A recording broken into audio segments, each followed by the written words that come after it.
We call them politely grants, but that's just a code word for payoff. And it's an intra-elite payoff system, a circulation model of money, and the only input is the American taxpayer. And the double irony, of course, is that as the American taxpayers' money goes to these universities, they then are in a position to raise their tuition, thus hitting the American citizenry twice.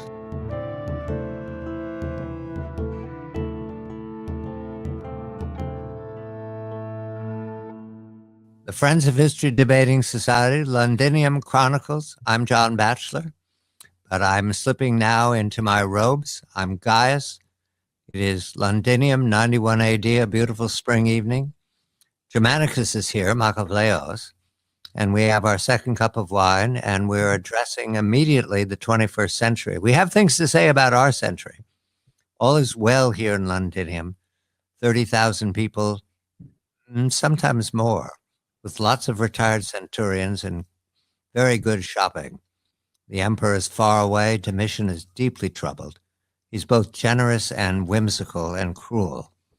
And we have more to say about that all the time, but we must attend, because in the 21st century, there are events that Germanicus has anticipated, and it is Easter, and we must anticipate that the spring combat season could be underway any moment.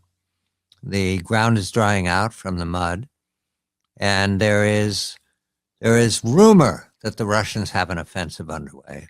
In the meantime, we have this headline for Germanicus to explicate. Kiev and Moscow accuse each other of breaking Easter ceasefire. What?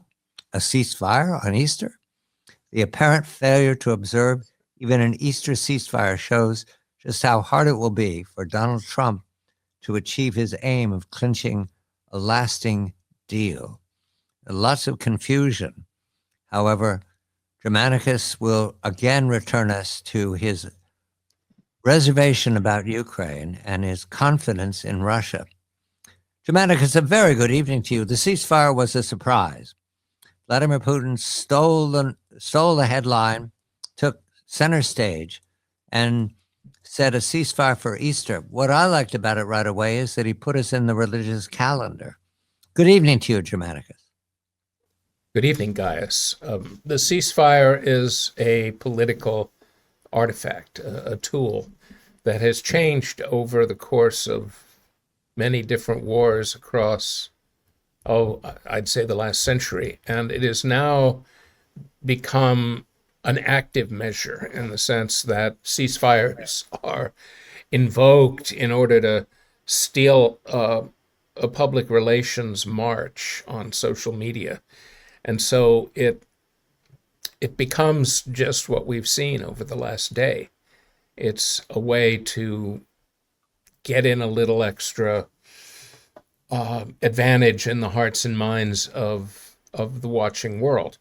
And it is also, I think, given the way in which war has, not unexpectedly, but very rapidly, in a very compressed way, developed into a complexity that we had not known before. It's not sufficient, as it was on 11/11/11 of 1918. It wasn't enough simply to say, stop the guns. I mean, there's so much going on, so many drones, so much activity, that I think it'd be hard to really freeze things. Plus, the need for Ukraine now to find some kind of sanctuary in its desperation, and by that I mean the desperation of its ruling regime and the clique or claque at the top, is profound. And the last thing that Kiev could do is permit, Mr. Putin to get that little tiny edge for a day in social media. So the response was simply to go at it hammer and tongs. I think that is also, as you aver, a kind of subtle signal that the Ukrainian general staff believes a major Russian offensive is about to be unleashed. And of course, the numbers on the battlefield and the situation right now would suggest that now is, in fact, the time for a Russian offensive. You have three vectors that intersect at play. One is the amazing casualty level for Ukraine as a smaller country with a massive net outflow of people, especially of young men, and losses in the realm of 1.5 million irrecoverable casualties.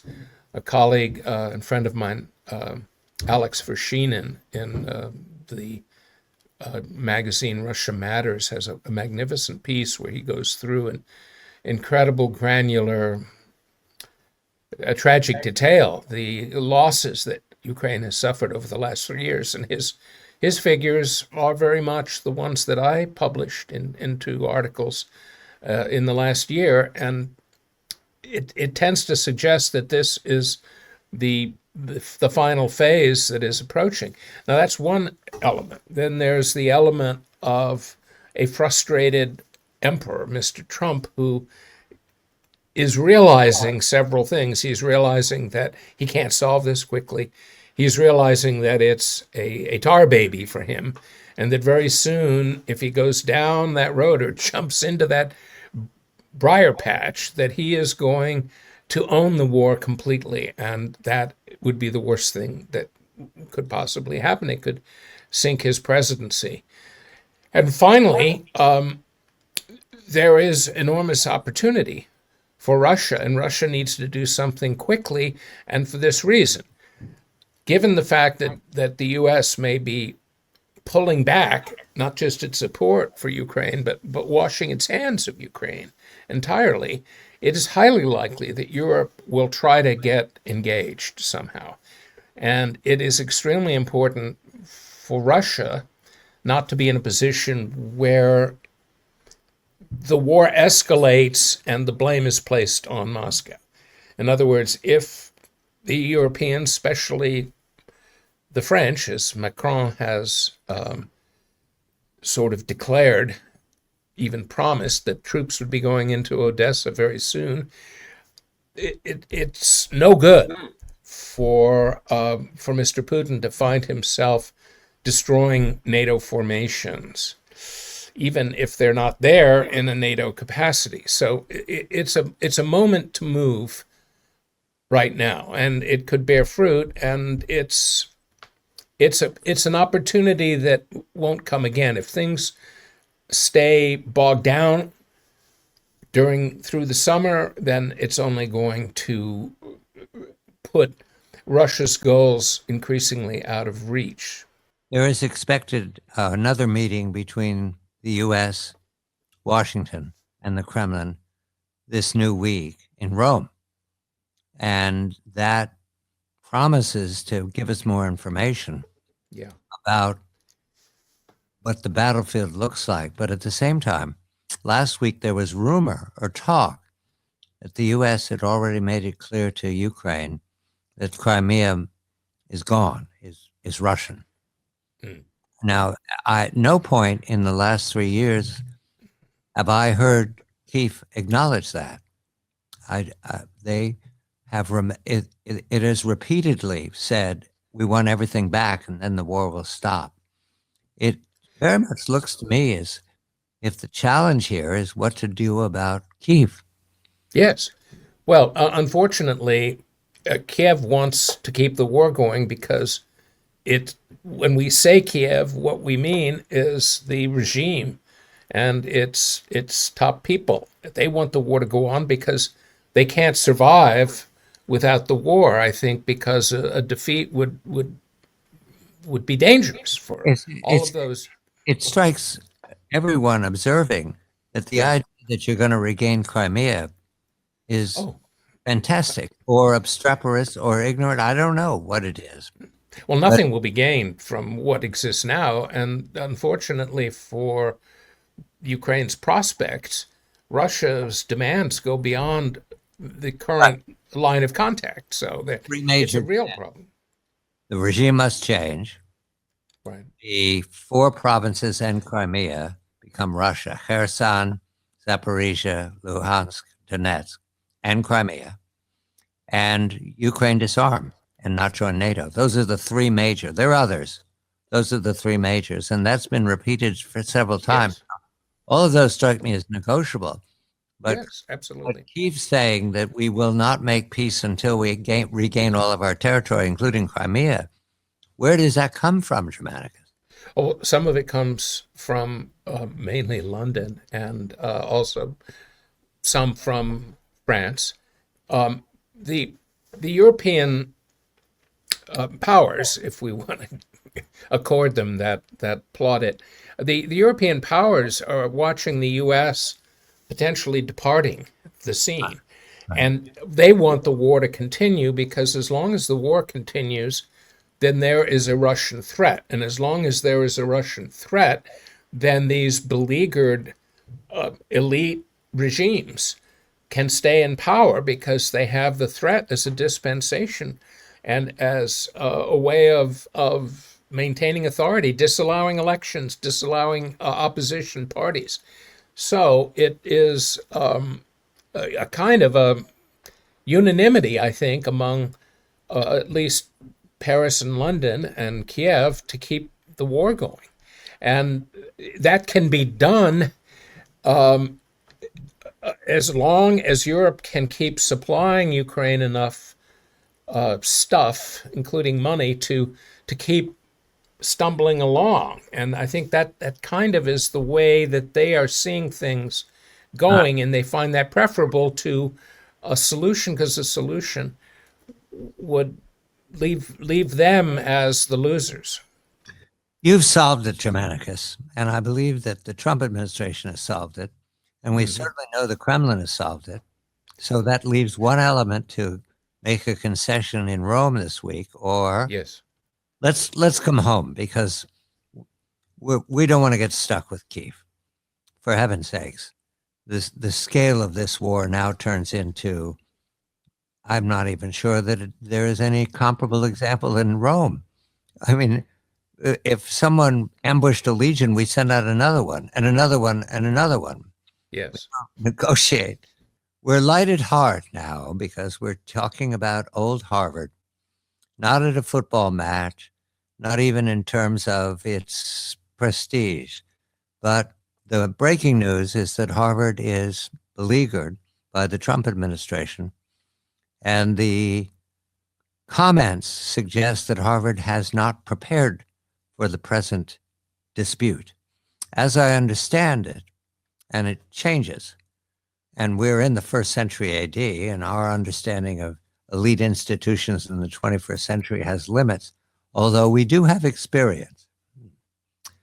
As I understand it, one allegation is that Harvard has not done enough or satisfactory to the Trump administration to address the extremely unacceptable and egregious conduct of 2024 anti-Semitism on campus, brutality and anti-Semitism, and what is said to have been continued abuse of Jewish students at Harvard.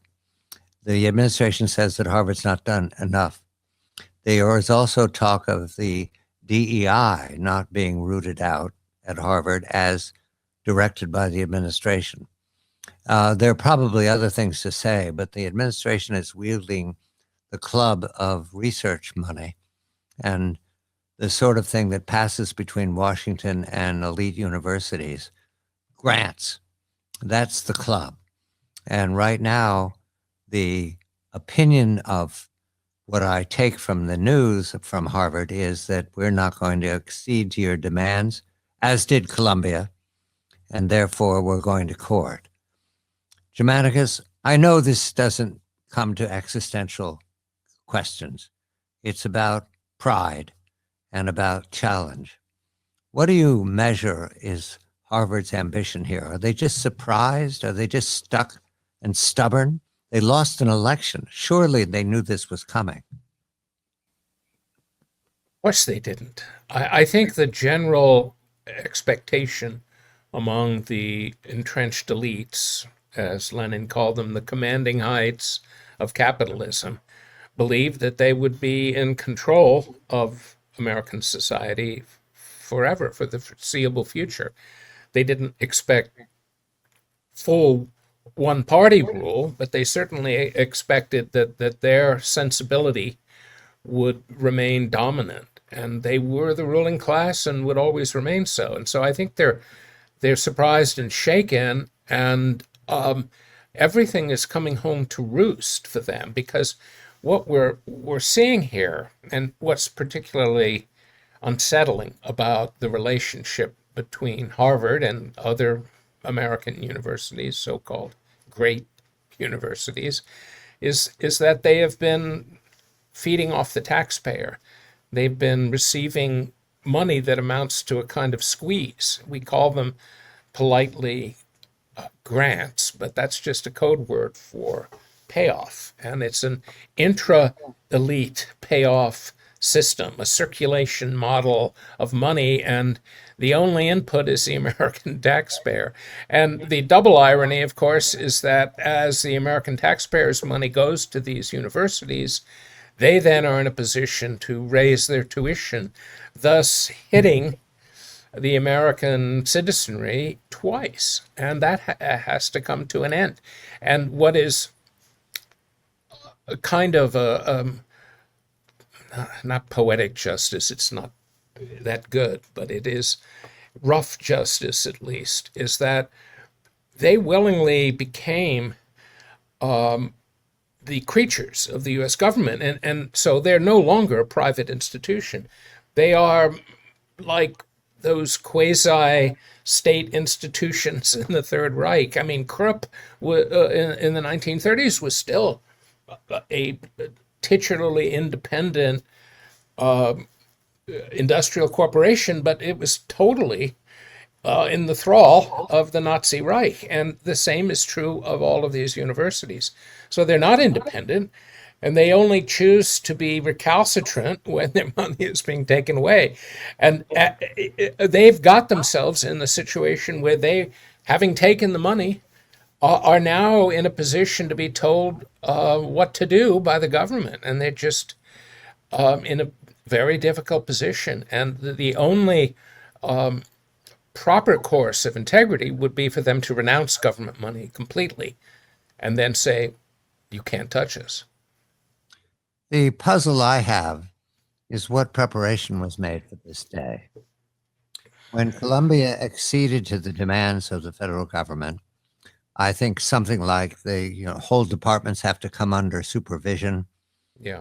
And you have to address your curriculum, and you must take care that DEI is unacceptable. We regard it as prejudice and a distortion of our culture. All of that was in the newspaper, right? Bang, bang, bang. And it had a large figure attached to it. My memory is 400 million. There you are at the administration building at Harvard. You read this, as we all did. Mm-hmm. You have meetings. You have a plan A, you have a plan B. Is there any sense that they did such a thing? They prepared? Well, there's always a possibility that they have a grand strategy that will, or I should say, whose objective would be for Harvard to once again attain the very peak of position in the American ruling class. And that would be for Harvard to do what it's doing now by taking on this rogue fascist Trump administration and fight them down, and then become elevated as mythic heroes. Germanicus? Do they want to ask? Because that's what's going to come. Yeah, no, I think that, but I don't really believe they had some sort of heroic grand strategy that they had prefigured and were ready to put into play. I just think that they don't want to submit, on one hand, for obvious reasons. You look at the proskinesis, the groveling of Columbia, that doesn't look good, but they want the money. And so they're taking a road that will give them no real payoff in terms of their own vision of themselves. The vision of Harvard is going to come down one way or the other. If they fight and lose their money and start wailing and sackcloth and ashes, that's going to look really stupid.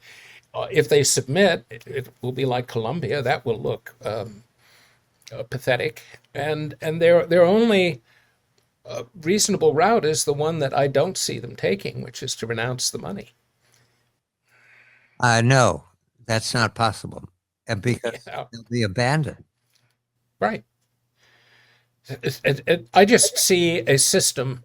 Okay, let me try to put it a different way. So you are getting billions a year. You have a war chest, which you refer to as an endowment, that is tremendous bigger than the money of many middle-sized countries in terms of their Right. savings.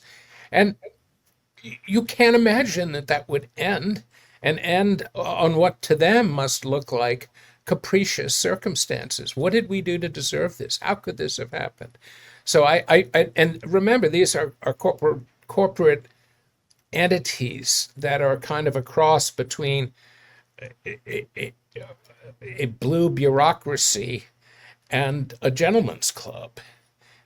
So they're not really, they haven't been under fire. They aren't really realistically minded in their thinking. What do they make of the remark that we'll cancel your nonprofit status? The temporary head of the IRS was just fired. We can anticipate what's coming. Without nonprofit, they don't have that much money. I understand most of the money is designated for certain schools. They have about $20 billion to spend. That'll go quickly, and people will Yeah, get out of there. They're only as good as their leadership, and they'll right. Well, I mean, they could go back to being a great university. would it work? Would it work, Germanicus, if both boards resigned and they begged pardon and submitted? I mean, on their knee. Would Oh that yeah, work? but I mean that would be just humiliating. That would be Well, like, is there an alternative?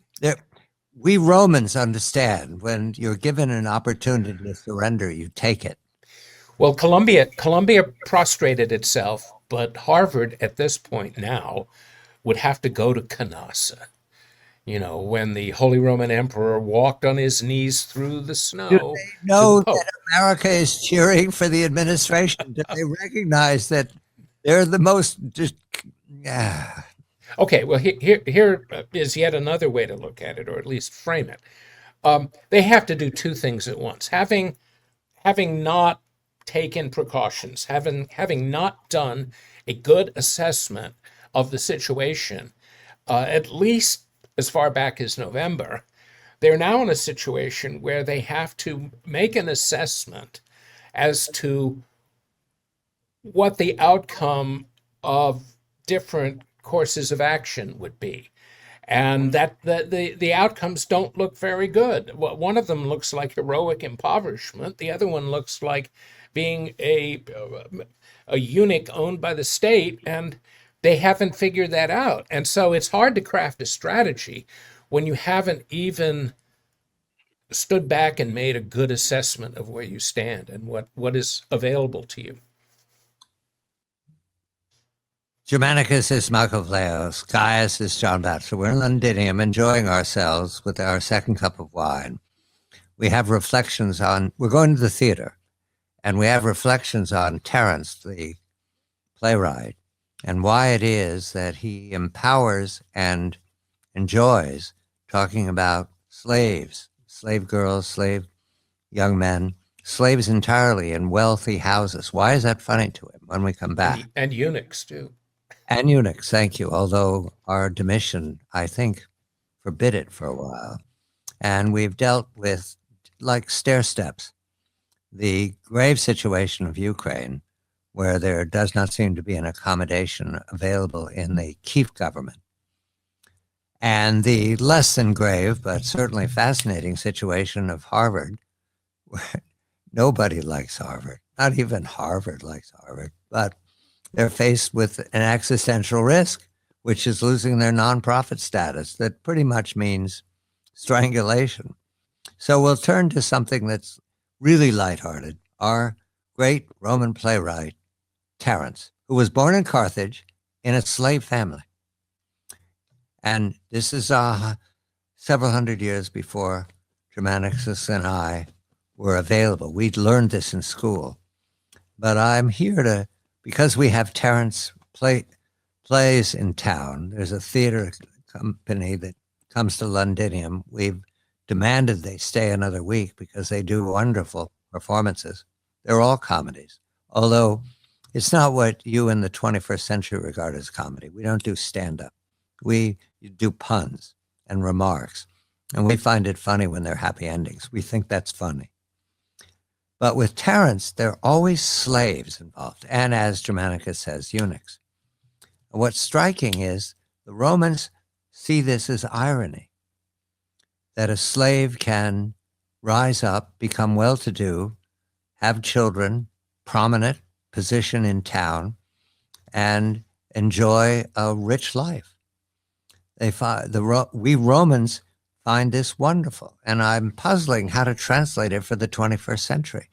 Germanicus, have you ideas what's comparable in the 21st, that we empower people who are even born slaves like Terence was? Well, I think it's important to parse slavery in terms of what it represented in the Roman world. It wasn't the sort of monolithic chattel slavery of the antebellum South. And even that was graduated. It was not at all the way we imagine it. It had many different levels. But in the Greco-Roman world,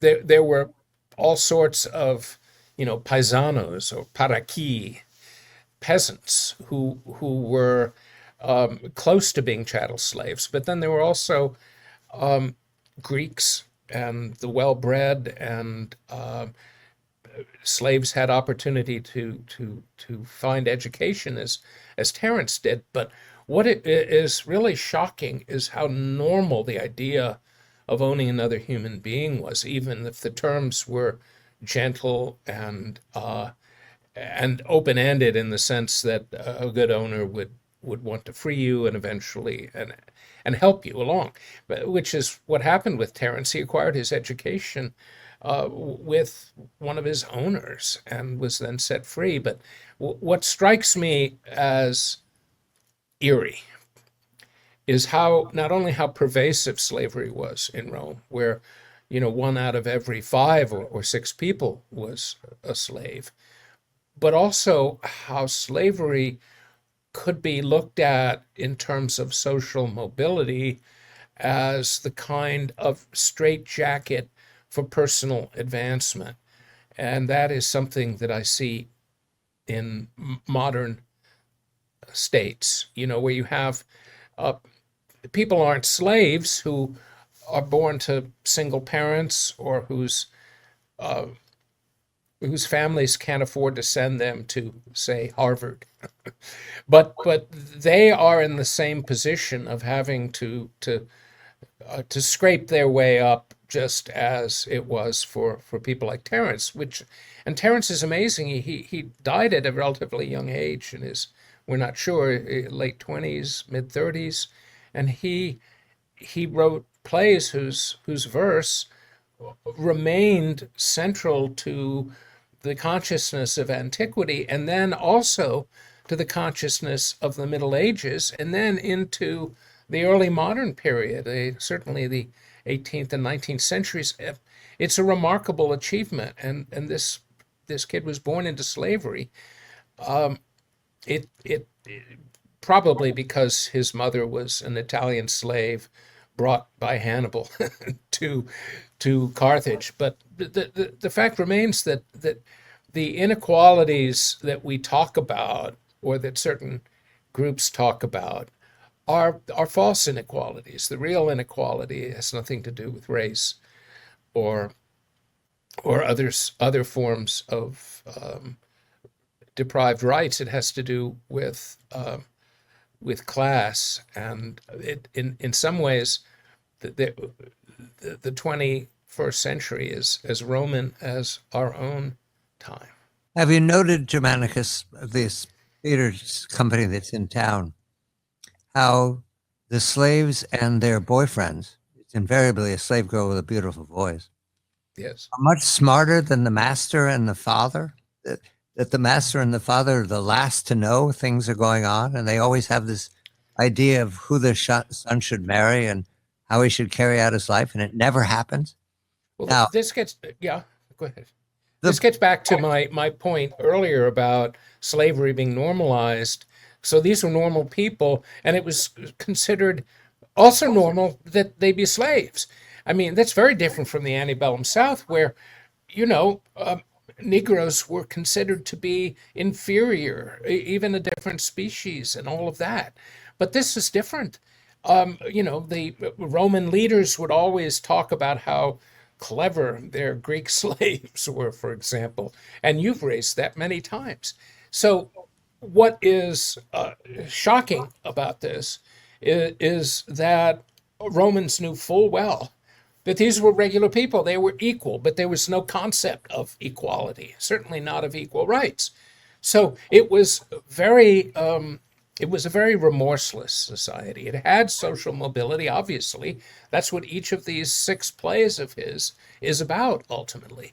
But it is considered normal for there to be a group of people who own everybody else. And this is an issue that may be masked by all of our rhetoric about equality and all of the rest today in the U.S. in the 21st century. But there are many elements of embedded inequality that resonate with Rome.